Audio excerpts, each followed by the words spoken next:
Ia langa ina pea le leo le vivi i le atua.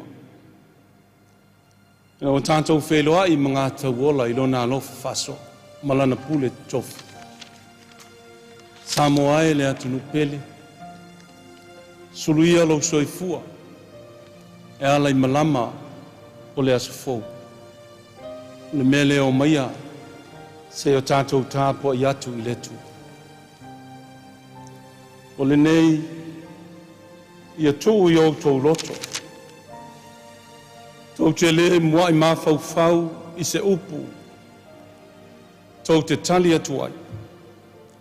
A wā o te avatu mo o tō le upu ma le potu. E le aisola an tō e whinau mai i a te o tō. Nā te mawhai o na tali mai. E te e mai i a te o tō. Tātou te talo mo le nganga pa ia. Whio mai a nganga pa ia e. Se ia e papatiso ina i mātou. Whamamaina i mātou matāpena ina. Na ia mātou langona ina le moni le whamao. Ne se o mātou tāpua i atu i lau o whio. Ma momoli le vi inga i lau o whio. A ia tū mawai i lau o whio. Ono Yesu Keriso lo mātou ali le whaola o mātou te talo atua. Amen. Ole whaitawina o le tuspaia. Ole tuswhaitau o le nei aso. Mo mai le whenga i fōu. Ngali a luka mata upe luas fu maltas. Ole au whaitawina le whai upe tolu su maltasi. Se whaangata i le whai upe tolu su fu maleono. Whai fo i lea mamatua o le launga o le tāpo inga i le neas fo. Whaafonga ia o fiong pa ia le tātotu. Ia whaapea fo i o tau. Pe ailoa o tau ia mea o whaia. Ia o tau loa ua lata lata le mālo o le atu. E moni o te whai atu i ate o tau. E le mawai atu le nei tūpulanga se ia tau nuu mea uma. E mawai atu lava le langi a toa ma le larolangi. Pei tai o a upu. E le mawai atu lava ia. Ai o tau, nei maftia o tau loto i le so nau la vale. Ma le o nā, ma le popole i mea le olanga nei. Nei whafua se i mai le aso i ate o tau, e pei o se mai lei. Wā e o mai ai i le nofo, i e nofo o malawa i le whunga ele umu. O lea i au tau mātāla e le au noa matatalo, i na i au tau maua le mālosi, e sao mai ia mea, ua tali i o mai, mai e tutu i luma o le atali i o le tangata. Whamanuia mai le tātou atua i le whaitawina o ana fiong pa ia, whamalamalama mai i lona nganga. Ia foi pēr le atua le vi inga mtu mau i ate ia. Nei se i o lava i le whaavavau e whaavavau lava. Amen. Manatu au tū, whasinumanga le tusi whaitau wanso a le Kalesia Kerusiano so whaatasi Samoa, mo le nei aso lo whapea mai. O whailonga o le aso ngā taanga. O whailonga o le aso ngā taanga. Signs of the end of the age. O whailonga o le aso ngā taanga. Telem le mauleo wa taulangi mea le langi. Te manatua o ulai titi. Sao whalongo lava i le tala le nei. Ua lata le fio mai o Keriso. Tausanga fo i e lua afe, au lei wha i uina le tausanga e lua afe. Sa vavalo fo i nisi ma fai mai. O le wha i unga o le tausanga. e o mai ai le unga o le lana. Sa nga tete le to tele, sa pole pole vale le atunu, ma fua i sea, e anga lo whalongo i tangata. Whalongo i leo tangata. O wale whaitau le whetalai mai o le atua e ala ia nā whiongo pai. O mea ia wa uma na whetalai ai le ali. Ai le pule ai le tangata i le teime tutupu ai e mea. O le ala le na laina whesili nisi o lau so ma le moto tangata. Ina wa whetalai Yesu. E o mai whaingatā i le unga o le lalolaka. Whai mai la lātou whesili le li e. Se i e tau mai ai ai mātou. O a whea e ai tutupu ai e me. Le winga lea ma le nātura o le tangata. Ia i loa se mea o na whātino leo le tapenanga. Tainane le masani ai le soifua o na tausi maola ai se ia o i le oti. Ai masani tangata o na whapea lo lātou winga.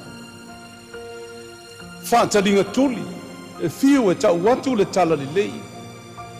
E whiu e tau watu ma o atu le soifua ngai whina ngalo i aike riso. E li mawhai. Ai a whalongo loe mtau tia o mea e tutupu i le unga o le olanga. O na whewhewe lo lea. Whapea le au so. Whapea foi le moto tangata. Aisea, le anga e matau tia. Wa uma na tau e Yesu e matau tia. Maila nātou tala o a whailonga. Le atu atu vale lea e ua le mautonu. O tau atu o Yesu. Whai taunga e peo na iaile nei asu. O mea ia e tutupu. O mea ia e nofo le tangata.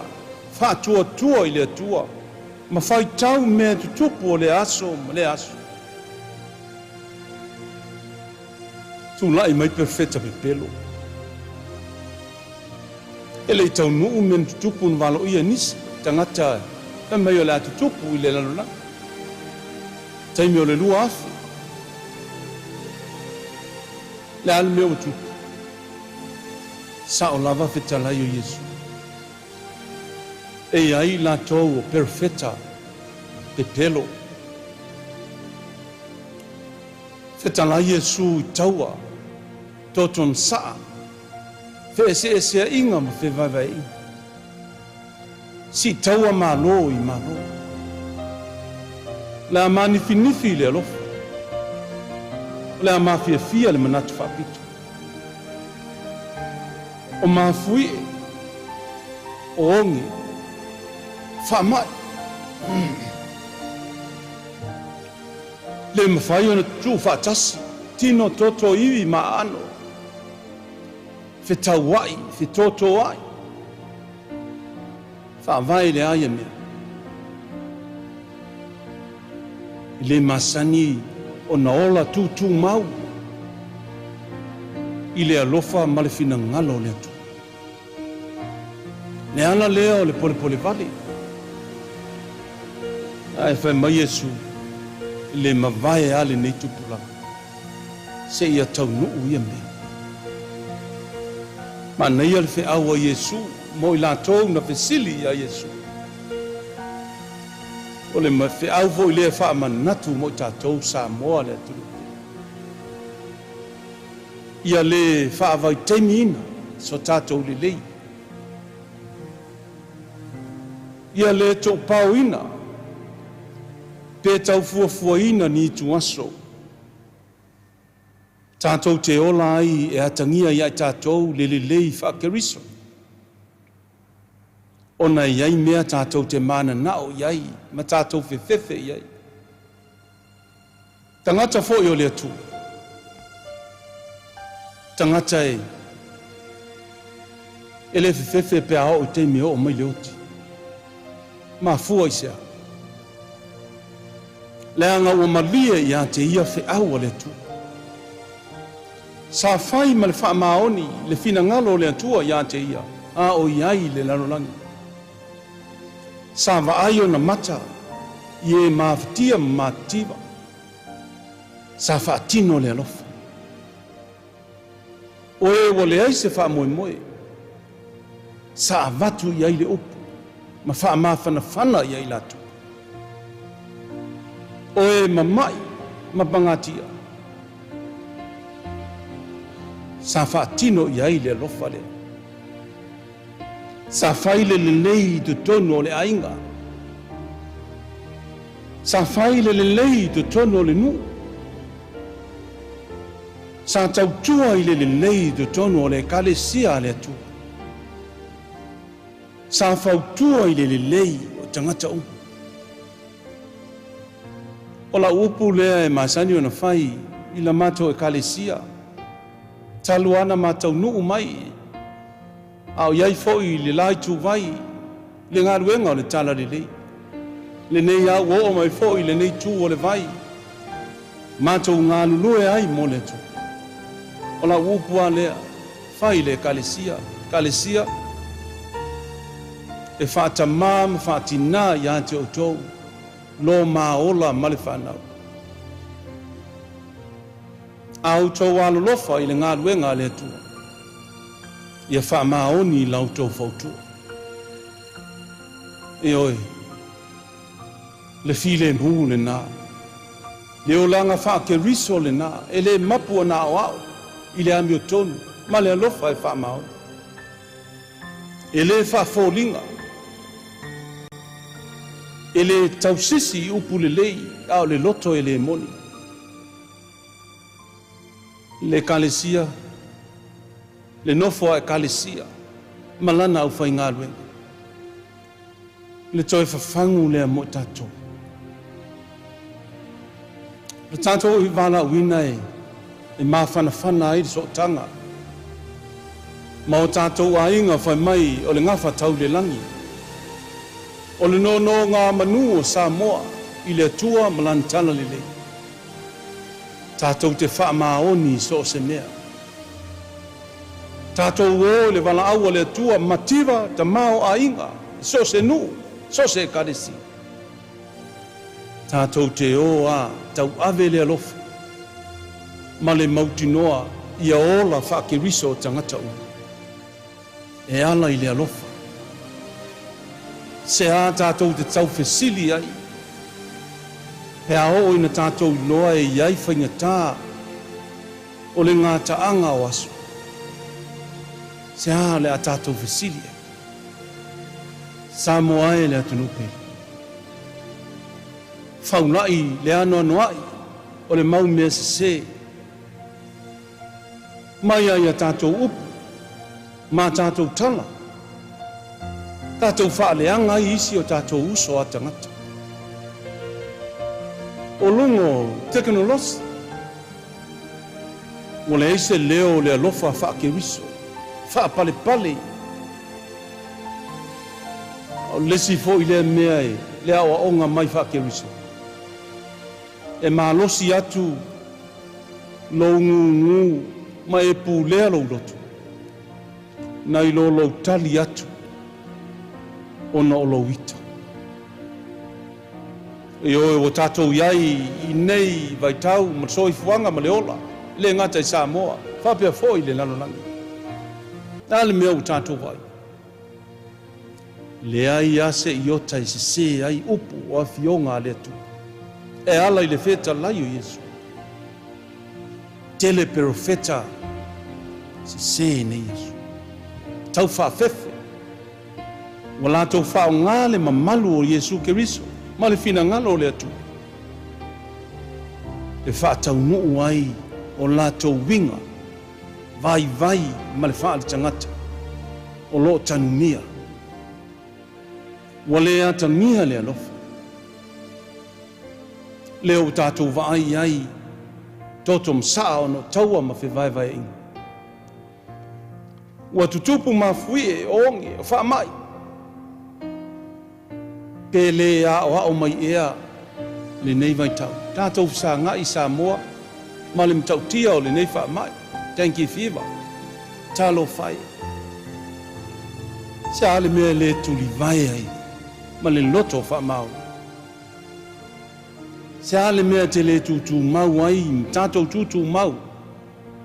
I le ana pongi, ma la tātou te talo i le loto e whaamau. Tō ia le upo le ita, ma tau whaaleanga. Tātou tau te tala i le upo le alofa. Ma ia whaale lei so se tangata hola. Ma tangofia sa moa pe a whape. Tātou whaale le ia. Whialo lo whae. Fina ngalo leo Yesu. Tātou tutu mau i le fina ngalo le atua. Ma tausi ana polo inga. Ma whaatino i ana polo inga.